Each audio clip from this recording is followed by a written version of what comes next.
My player is angry I vetoed their character. I'm a moderately experienced DM who has run mostly long-form homebrew campaigns. Recently, we completed a shorter form political intrigue campaign, the second we've had in this particular setting. Issues with the plot aside, it being too linear, railroaded, and forcibly shortened due to a cross-country move, I found out from one of our players after the conclusion of the campaign that they were still extremely upset about my decision to veto their first character concept at the outset of the campaign. During character planning, I asked my players to make non-animal characters that would fit well with a political intrigue story. The last game had been all critter folk. I decided to say no because they presented a part animal character that did not fit well with the established societies and cultures of the setting.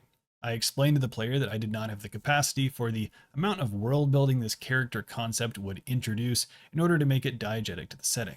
They were very upset by this, but I helped guide them to another character concept I hoped would satisfy. I knew they struggled to find the character throughout the campaign, but I hadn't realized they were still so upset by my decision. This is becoming a point of tension in our D&D group to the point where I'm considering not DMing for some time.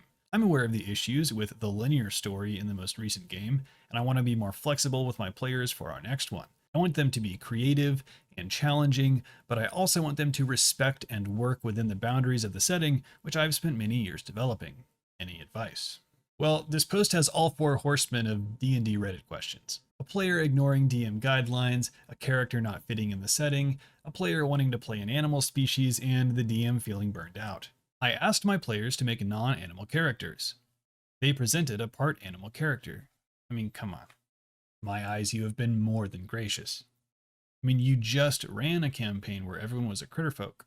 This player's character idea isn't off the table forever, it just doesn't fit in this campaign. I've never experienced this personally, thankfully, but in doing these videos, I have read a lot of posts almost exactly like this, where a player is very attached to a character concept before they're even at the table. This, as I've mentioned before, can indicate that the player is not interested in a collaborative storytelling activity.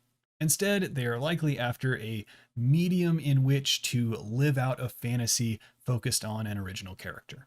Personally, I would not like to run a game like this.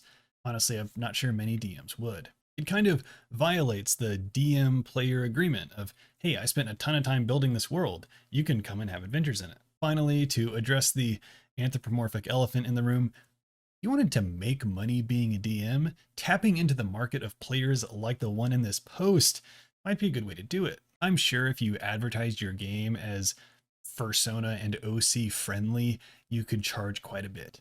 I ain't doing it, but you can if you'd like.